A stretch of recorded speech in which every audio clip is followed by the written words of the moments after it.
Hello YouTube, this is Morgan Airspeed Prime here with my next Star Wars video. This is going to be my review for Star Wars The Bad Batch Season 3 Episode 12, and it's called Juggernaut.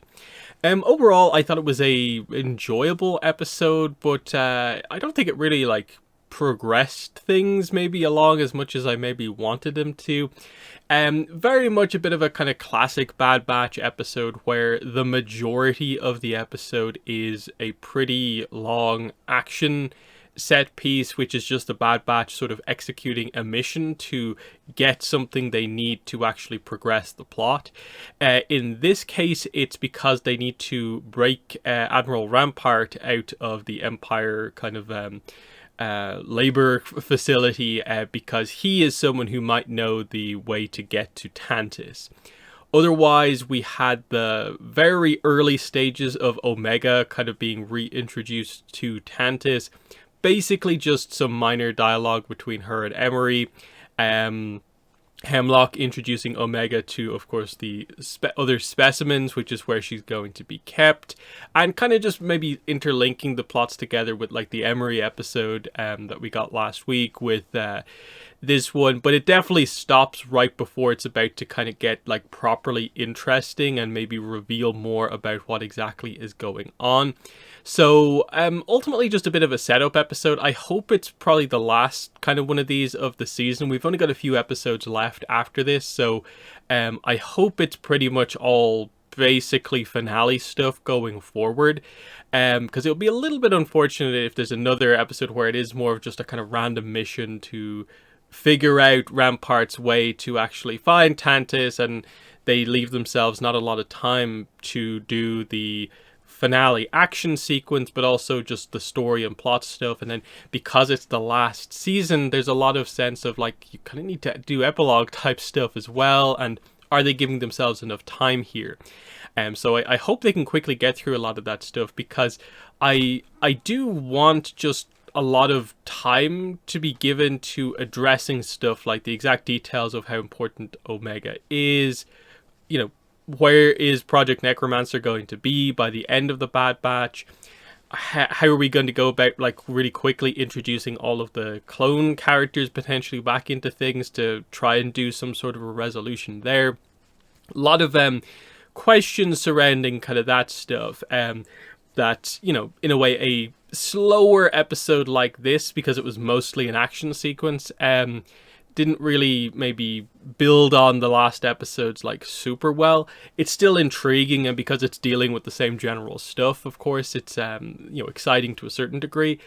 But at the same time, it mostly again was turbo tank action sequence stuff, which is cool, but you could definitely tell that, you know, they didn't have enough content for this episode, because the episode, by my count, in terms of like the actual you know, new content of the episode, like 19 minutes, basically just over 19 minutes, whereas some of these episodes do go as long as maybe like 24, and maybe even a little bit longer than that. So a good couple of minutes shorter than other episodes, and I think you could definitely tell that we didn't cut back to Omega a lot during the episodes. It was kind of just like start and end, and all they really had for this episode was effectively just introducing her back to the kids that we met in the previous episode. There was some dialogue about Hemlock explaining what they did, which at least to me helped to kind of clarify the idea of like what I was speculating about in my last video, that okay, they are mixing samples together. That's what's happening here. No one's, I don't think, being like injected with midichlorian count blood or anything like that. So that, I think, makes a bit of sense. I still am a little bit confused by the specific wording of sort of like replicating M count, and the difference between kind of what they're talking about there versus the idea of like an M count transfer, and the idea of like, what are we doing here? Like, they're talking about kind of like mixing blood samples and having Omega's blood, like what are they talking about here? Because it gets confusing, because is M count different to midichlorian count? Like, there's obviously some connection between the two of them, but is it exactly the same? Whereas, like, the midichlorian count is sort of like a, you know, how many midichlorians per volume of blood or something like that. So are they trying to do a thing where like Omega's blood adapts to other people's blood, and so midichlorians kind of treat it as if it's kind of part of the host effectively, and so add the same midichlorian count to the new blood, and that's what they're trying to do. That's the kind of replication that we're kind of talking about here. Because again, the idea that they continue to bring up this idea of like we can't replicate it from the original is a bit like, wait, what do you mean by that? Like, are you making like fake blood or something like that matches the original, but it doesn't work because of some reason? There's some technicality stuff that they're not really getting into, and it feels a little bit like the show is sort of trusting that you're not really paying too close attention because you get the idea of what's going on. But some of the wording I don't think is fantastic here in terms of trying to present it, especially because like the reveal of M count took so long to eventually get out. I think a little bit more could be done here, and I just worry a little bit with a lot of action probably still to come. Are we going to have time to delve into this a little bit more, when I do think this plot about like what exactly is happening here surrounding M count is one of the most interesting in the show. But anyway, that's that whole situation.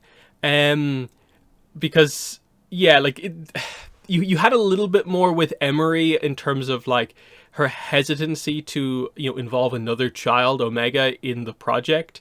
So continuing from the Emery episode, like 2 episodes ago, that at least fits with the idea of, as you expected, I think, coming out of that Emery episode, she's totally going to switch sides. She's going to help the kids escape in some way, and she will be an ally to the Bad Batch when, like, everyone, I guess, comes together on Tantis. It's really just about, like, okay, that's going to be a cool moment, but, like, is she going to do that but be like have to sacrifice herself in the process? Is she kind of destined to die because of that, or is she going to find a way to make it out of this alive as well?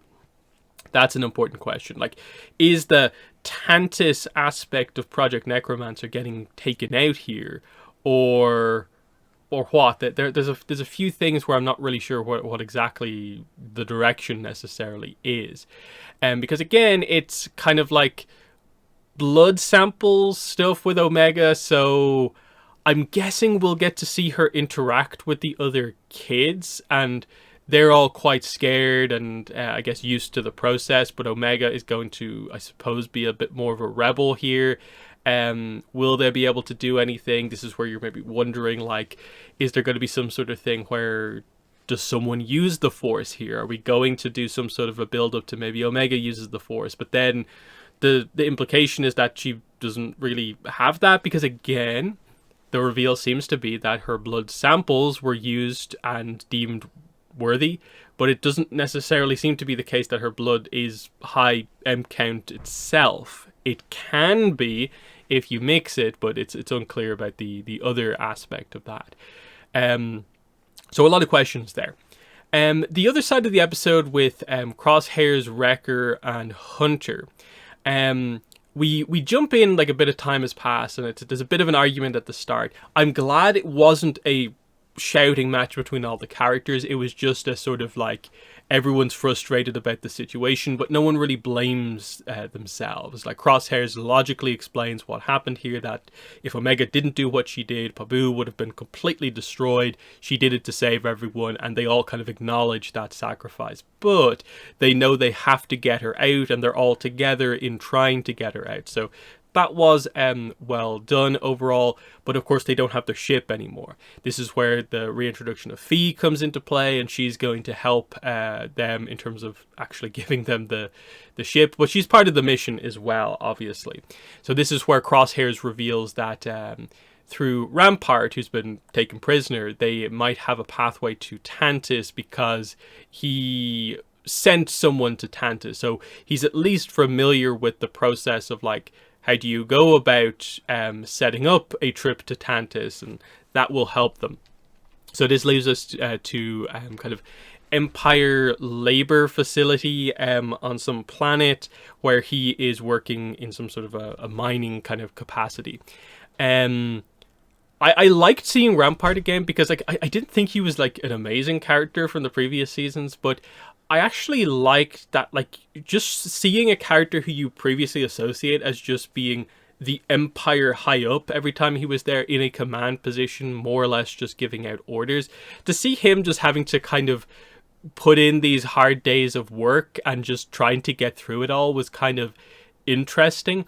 But then the immediate turn, the second the Bad Batch kind of infiltrate and are like, we're getting you out, and he's like, oh, I'm valuable all of a sudden, and he immediately knows he can negotiate. So I like that sense of like authority and sort of power that he's used to immediately comes back into play when he actually has a bit of bargaining power in the situation.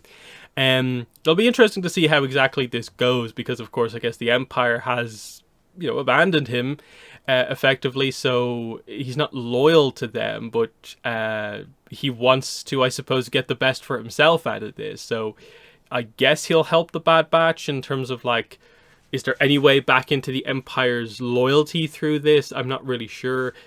Do we have time to do a, is he actually going to help us type of arc here? I kind of do feel like it's just going to be a case of, we've freed you, you give us the information, we go our separate ways, and that's probably going to be it. I'm guessing we'll see a little bit of him probably in the next episode, and then potentially not so much after that. But that's really kind of all I have to say there. The actual action itself was like cool enough, but it's a lot of your standard stuff like infiltration. Things tend to go quite crazy. I did appreciate the turbo tanks being quite a heavy part of this and just really emphasizing how powerful they are. I like to actually see them going pretty much like full speed.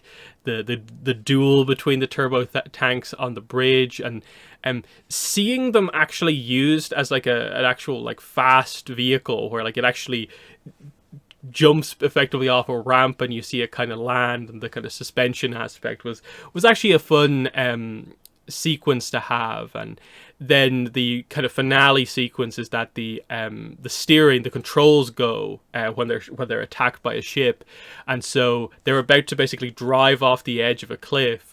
But then Fee comes in and they have to do the really quick kind of evacuation. So, you know, the action was decent, but like it was definitely like the focus of the episode rather than like pretty much anything else, because even the setup with like Rampart does feel like most of the main stuff he's going to say will have to be in the next episode, because he says like, I don't know the way to Tantus, but like I know how to go about organizing it. So like there might be a way around the fact that like no one is meant to know the exact coordinates to just jump there immediately, but I know the process kind of seems to be the idea. But all that I guess is going to be explained next episode, in the same way that we expect the Omega stuff to more or less be explained next episode. So, you know, just one of those episodes where it's good, but you can tell this is more of a role-playing, an episode that plays its role as the 12th episode of the season well, but is it one of the absolute strongest episodes in the whole series? Not really. There'll be more depth, I suppose, to go into in the coming episodes. So I'm excited to see where we go here. These happen. There are some episodes that do just have to kind of move the plot along, just be a bit more action centric, and this is one of them. Not one where I feel super strongly about positively or negative, really. It's just like it was a solid episode in an overall pretty strong season. But in the comments, let me know what your thoughts were on the episode. Do you think this has progressed things that much? Expectations for the last few episodes? Just let me know in the comments below. But otherwise, that's been the video. Thanks for watching, and bye.